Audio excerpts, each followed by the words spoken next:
Beaucoup qui disent que la vie n'a pas de sens. La vie est amère. La vie est injuste. Et beaucoup qui souffrent dans cette vie. Jésus nous promet que ceux qui veulent être avec lui, l'accepter, Jésus dit que je leur donnerai la vie en abondance. Aujourd'hui, la promesse, c'est que Dieu va te donner la vie en abondance. Reste avec nous.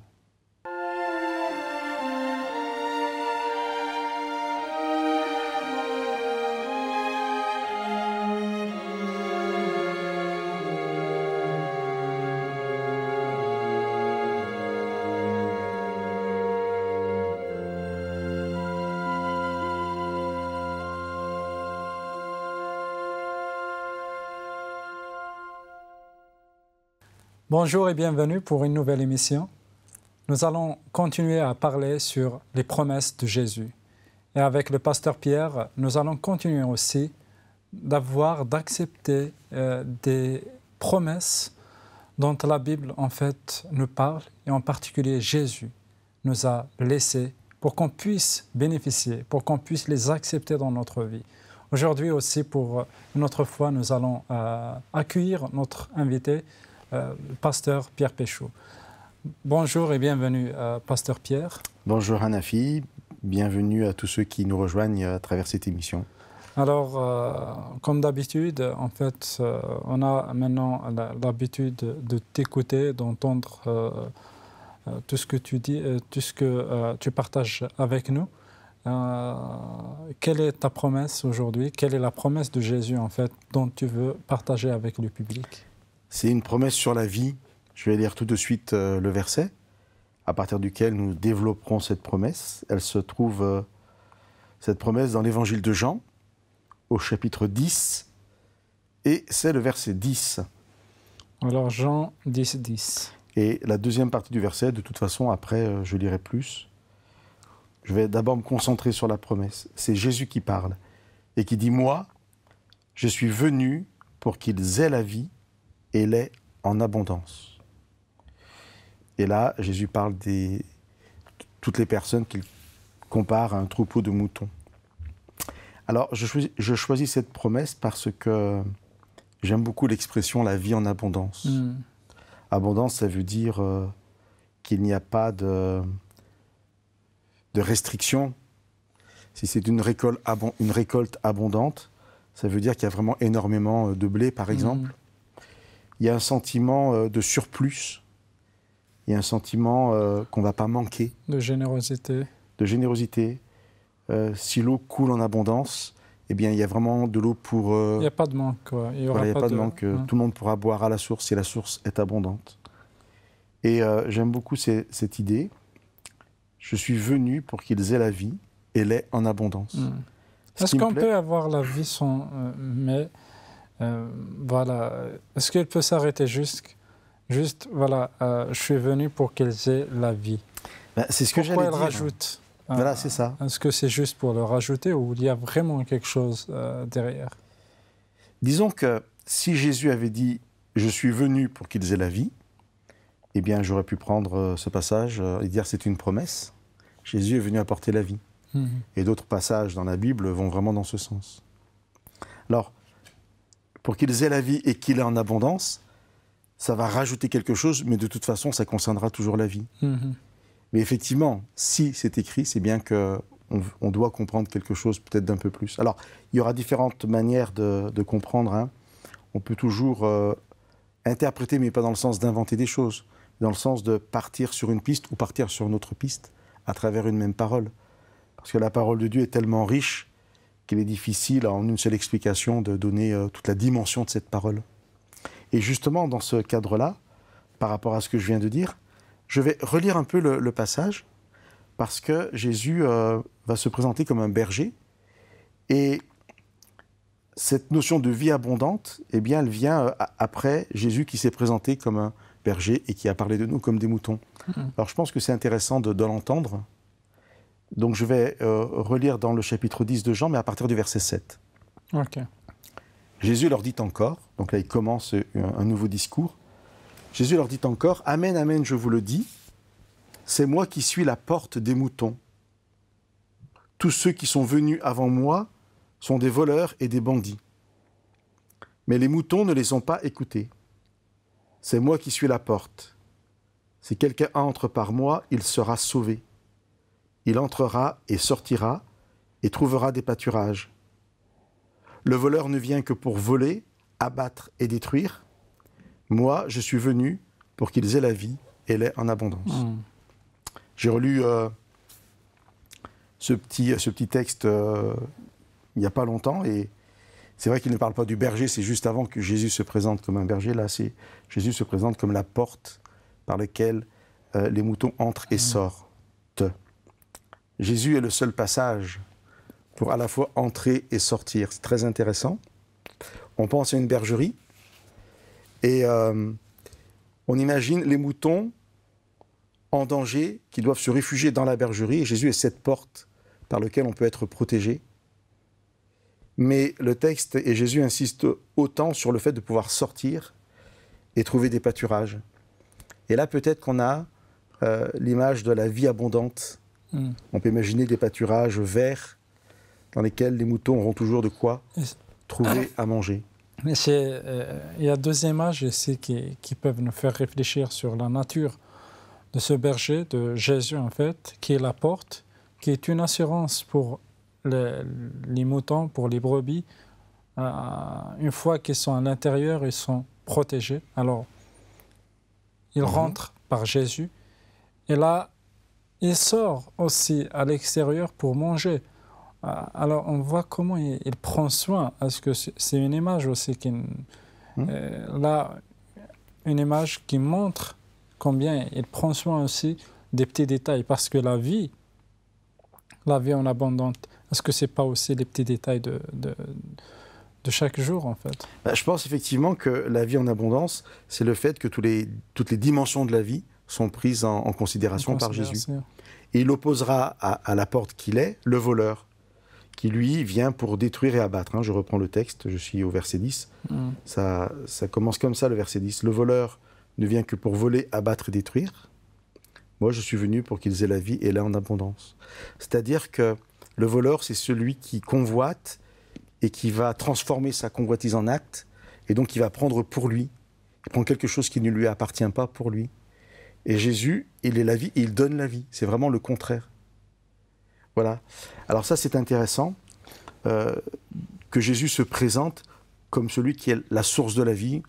On l'a dit parce que on fait toute cette série de rencontres sur les promesses. Toutes les promesses, obligatoirement, tournent autour de la vie. Quand on parle du pardon, on explique que sans pardon, on ne peut pas vivre pleinement. Quand on parle de la paix, on va dire que si on n'est pas en paix, notre vie ne peut pas s'épanouir. Ça, c'est très intéressant. Dans l'évangile de Jean, la vie est un thème très, très important. Dans tout le Nouveau Testament, là où se trouve l'évangile de Jean, dans tout le Nouveau Testament, le mot vie est employé pratiquement 140 fois, et le verbe aussi, plus ou moins les deux, de la même façon, 140 fois. Et sur ces 140 fois, Jean à lui seul va employer le mot vie 36 fois. Donc c'est énorme, parce qu'il y a énormément de livres dans le Nouveau Testament, mais lui, à lui seul, il emploie énormément ce mot. Donc c'est un thème central, en fait, dans l'évangile de Jean. Alors, qu'est-ce que la vie représente ? Bon, la question peut paraître stupide, parce que la vie, c'est le contraire de la mort. Mais on va voir, en fait, que c'est plus que ça. Et là, ça revient à ce que tu demandais tout à l'heure. Pourquoi Jésus a dit la vie et la vie en abondance. Il y a un texte dans l'Ancien Testament que je trouve particulier, qui se trouve dans Josué au chapitre 3, c'est le verset 10. On ne va pas lire, enfin je vais vous lire le texte, mais le contexte, c'est simplement que Josué annonce, c'est Dieu qui parle en fait, et qui dit voilà ce que je vais faire pour le peuple. Et une fois que ça sera fait, ça va permettre une chose. Et Dieu dit, à ceci, ce que j'aurais fait avant donc, vous saurez que le Dieu vivant est parmi vous. Alors, pourquoi je choisis ce texte ? Parce qu'il y a la notion de vie, Mais qu'est-ce que ça veut dire? Vous saurez que le Dieu vivant est parmi vous. Un Dieu vivant? Oui, c'est ça qui est interpellant. Ouais. Vous saurez que Dieu est parmi vous. Ouais. Mais en fait, à l'époque de Josué, comme à l'époque de Jésus, comme aujourd'hui, il y a plusieurs dieux. C'est-à-dire que si on va dans différents pays... Ça ne veut pas dire qu'ils existent. Voilà, alors, c'est là où je veux en venir, bien sûr. Mais d'abord, si je voyage dans différents pays, il y aura différentes croyances, et chacun croira à un Dieu, en étant persuadé... Que c'est le vrai Dieu. Que c'est le vrai Dieu, donc le Dieu vivant. Et la Bible dit, il n'y a qu'un seul vrai Dieu, ou qu'un Dieu vivant. Alors toi, c'est écrit Dieu vivant, et toi tu as dit le vrai Dieu. Et en fait, c'est exactement pour ça que je voulais prendre ce texte. C'est que quand c'est écrit « Vous saurez que le Dieu vivant est parmi vous », eh bien c'est exactement pareil que dire « Vous saurez que le vrai Dieu est parmi vous ». Mais ça donne une petite connotation supplémentaire, parce que vrai Dieu, ça veut dire qu'il y a des faux dieux. Et donc on peut imaginer des entités spirituelles liées au diable qui existent, qui se présentent comme Dieu, mais qui sont des faux dieux. Ouais. Donc le vrai Dieu, c'est effectivement le seul Dieu, mais il y a quand même d'autres entités qui se présentent comme des dieux et qui sont donc des faux dieux. Et en réalité, leur travail, c'est d'éloigner les hommes et les femmes, en fait, du vrai Dieu. Tout à fait, c'est le travail de Satan. Le travail de Satan. Et à la fin, qu'est-ce qu'il fait? C'est faire mourir les gens. Parce que ici, Jésus il dit, en fait, il est là pour tuer, pour détruire. Dans le texte de Jean 10, Oui, le voleur, c'est le verset 10 à nouveau, hein, il vient pour voler, abattre et détruire. Tout à fait. Et le vrai Dieu et le Dieu vivant, à part opposition, les autres dieux sont morts. Donc là, vraiment, ils n'existent pas. Et d'ailleurs, dans un autre passage de l'Ancien Testament, Jésus met en garde le peuple en disant, si vous allez vers les autres dieux... Josué. Dans ce passage, Josué, non Jésus. J'ai dit Jésus? Oui. Non, c'est Dieu en fait que je voulais dire. Ok, c'est Dieu. Pardon, je n'ai même pas fait attention. Ouais. Donc dans un autre passage de l'Ancien Testament, le livre du Deutéronome, Dieu met en garde le peuple que si ce peuple va vers d'autres dieux, eh bien il les met en garde, vous irez vers du bois et de la pierre, des dieux qui ne peuvent ni voir, ni entendre, ni manger, ni sentir. Donc il va quand même parler des dieux, mais c'est du bois et de la pierre. C'est des constructions humaines. Voilà. Et Jésus est celui qui nous donne la vie en abondance, la vie du vrai Dieu, du seul Dieu. Et nous allons développer ça dans la deuxième partie. Merci beaucoup, Pierre. Alors, attendez-nous pour la deuxième partie où nous allons développer cette notion, cette idée de la vie en abondance. C'est le but, c'est le souhait de Jésus, c'est la promesse pour que chacun de nous, en fait, arrive à accepter cette promesse et cette vie en abondance que Jésus veut nous donner. Restez avec nous pour la deuxième partie.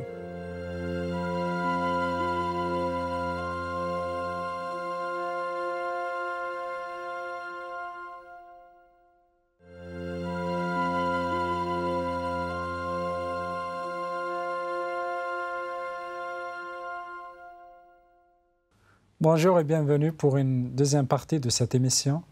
Nous avons parlé durant la première partie de la vie en abondance. Et avec le pasteur Pierre Péchou, nous allons continuer à parler sur cette promesse. Alors, une deuxième fois, bienvenue Pierre. Merci Anafi, c'est vraiment un plaisir d'être là. On a vraiment pris notre temps dans la première partie, on est même allé dans l'Ancien Testament pour parler du Dieu vivant. Et tu l'as dit même avant que je ne puisse le dire, c'est le vrai Dieu. Ça veut dire que la vie est liée à la notion de vérité.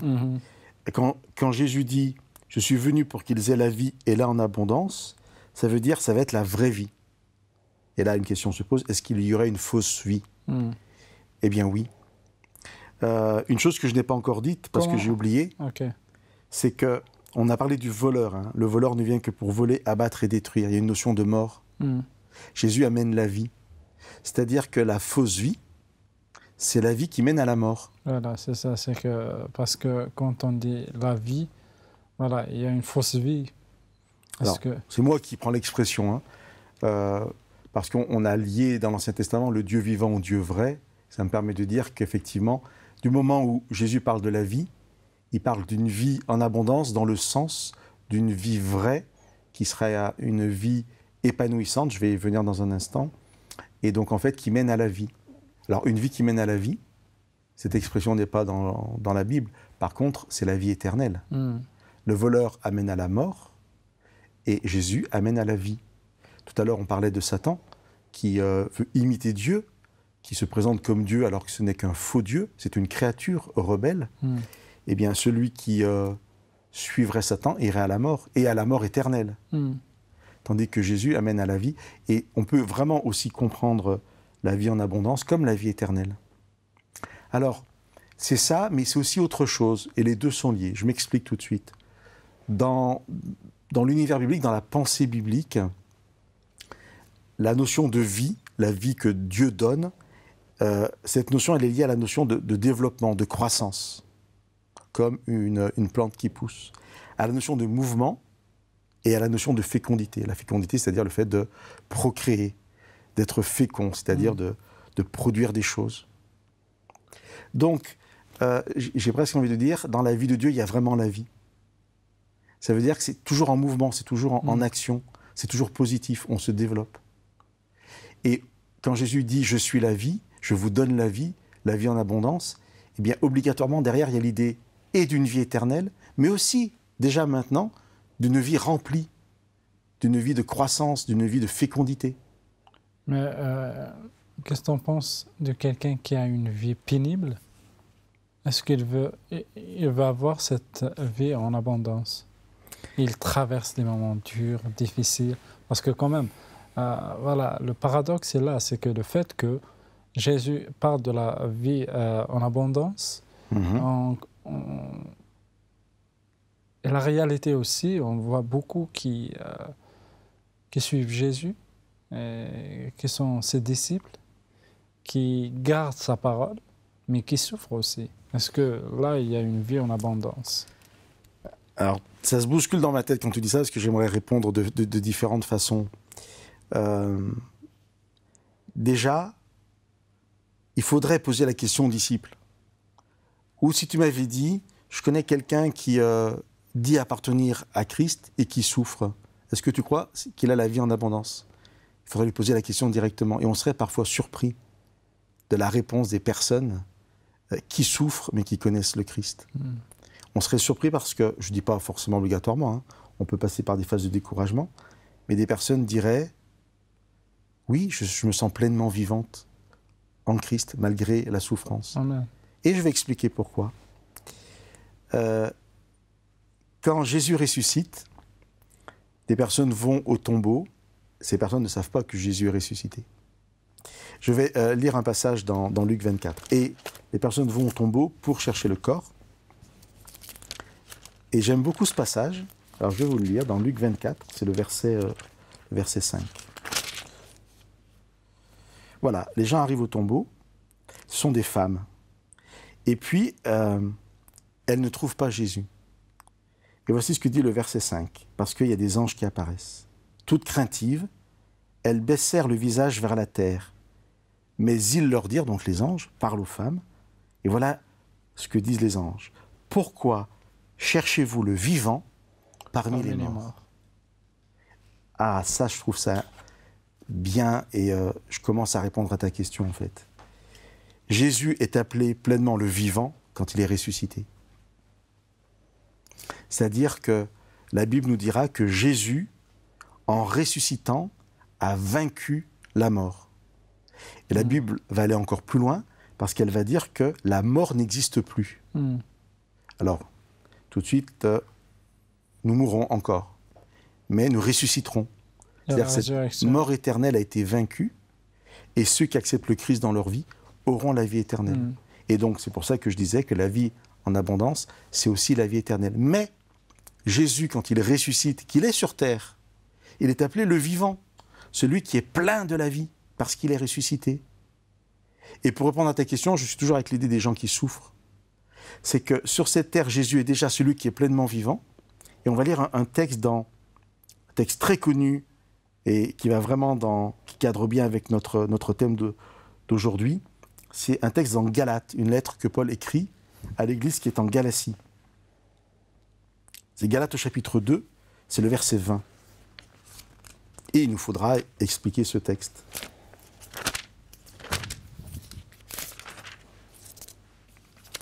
Paul parle de son expérience et il dit, Galates 2, verset 20, « Ce n'est plus moi qui vis, c'est le Christ qui vit en moi. » Alors, je vais te faire une confidence, ce texte m'a beaucoup perturbé quand je découvrais la Bible, parce que j'avais l'impression de ne plus exister.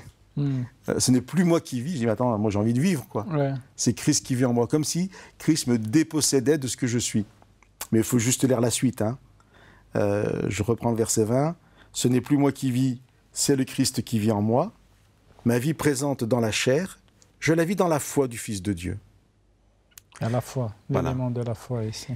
Eh bien, ce qui est absolument incroyable, ce qui peut nous paraître à coup sûr un mystère et une interrogation, c'est que des personnes qui ont véritablement rencontré le Christ, le vivant, parce qu'il est ressuscité, eh bien, peuvent faire leur les paroles de Paul. Ce n'est plus moi qui vis, c'est Christ qui vit en moi. Et ce, malgré la souffrance dont tu parlais. Et j'ai rencontré des personnes sur un lit d'hôpital, en fin de vie, qui sont remplies de la vie du Christ, même si elles savent qu'elles sont en train de mourir. Je ne dis pas que ces personnes n'ont pas des moments de tristesse ou d'angoisse, parce que c'est toujours quand même mystérieux de savoir qu'on va mourir.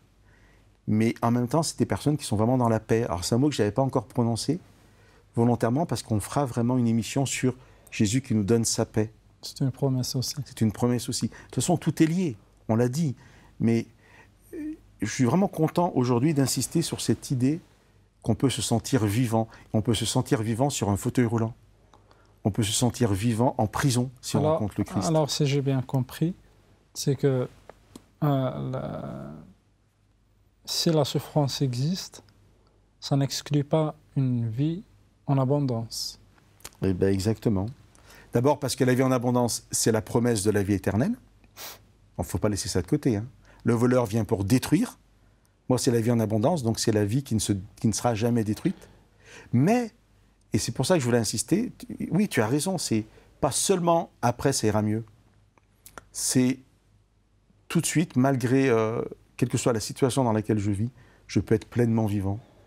Et il y en a ceux qui croient qu'avoir une vie en abondance, c'est d'acquérir des biens, aussi être dans l'abondance, c'est vraiment avoir des milliards. Alors, et là, oui, c'est pour qu'ils puissent vraiment vivre dans un état confortable. On disait tout à l'heure qu'il existait des faux dieux. C'est-à-dire que Satan imite Dieu. Il le fait en proposant des choses. Il faut que l'offre soit alléchante pour aller vers lui. Il ne peut pas proposer que du malheur. Donc, il peut bénir les personnes, mais il ne peut pas les bénir comme le vrai Dieu, parce qu'il n'a pas la vie en lui. Donc, il va bénir les personnes par des artifices, par des richesses matérielles. Bien attention, limité. Je ne suis pas en train de dire que toutes les personnes qui seraient dans une abondance de biens seraient avec Satan. Je n'ai absolument pas dit ça. Je veux dire simplement qu'il y a plusieurs approches de la vie. Une personne peut choisir les biens matériels et avoir l'impression que ça la comble, mais c'est dans les pays riches qu'il y a le plus de suicides, par exemple. Les pays pauvres, les gens ne se suicident pas. Ils cherchent à vivre. Et nous, on est comblés de biens, de nourriture, de biens matériels, et pourtant, les gens se suicident. Alors, ils sont vides à l'intérieur. Voilà, c'est terrible de parler comme ça, mais c'est bien la preuve. Il n'y a pas la vie à l'intérieur. Qu'il n'y a pas l'abondance. Je vais finir par un verset très particulier, mais j'ose le partager parce que on l'expliquera quand même un peu. C'est encore un verset chez Jean. C'est au chapitre 6 de Jean. Et je dis j'ose parce qu'on ne peut pas le prendre au pied de la lettre. On ne peut pas prendre ce verset au pied de la lettre. Alors Jean au chapitre 6, j'inviterai d'ailleurs nos amis qui le désireraient de lire tout le chapitre 6 de Jean. Moi je lis juste un verset, c'est le verset 57. comme le Père qui est vivant m'a envoyé, et comme moi je vis par le Père, ainsi celui qui me mange vivra par moi. Bizarre quand même. Manger le Christ, manger Jésus. Oui, alors voilà, bien sûr il ne faut pas le prendre au pied de la lettre. J'invite les personnes à lire tout le chapitre, je vais quand même dire de quoi Jésus parle. On a eu l'occasion de parler dans d'autres émissions des images que Jésus prend, et c'est toi-même, je crois, qui rappelait l'image du pain. Jésus dit « Je suis le pain de vie », et manger Jésus ici, c'est simplement manger ce pain de vie. Ça veut dire quoi? On en revient à la notion de relation. C'est une invitation, vraiment, une insistance pour chacun d'entre nous, nos auditeurs, à aller à Jésus, à lire sa parole, à la manger, à être dans cette intimité pour être au contact avec la vie éternelle. C'est comme manger Jésus, et à partir de là, être dans l'assurance de cette vie en abondance. Merci beaucoup, Pierre. Alors, on arrive à la fin de cette émission. Une vie en abondance, sans vraiment chercher les richesses de ce monde, sans chercher vraiment à être riche ou avoir beaucoup de biens matériels, mais se confier à Jésus, avoir une relation étroite qui nous permettra d'être dans une vie et la vie en abondance, comme Jésus le dit dans sa promesse. À très très bientôt.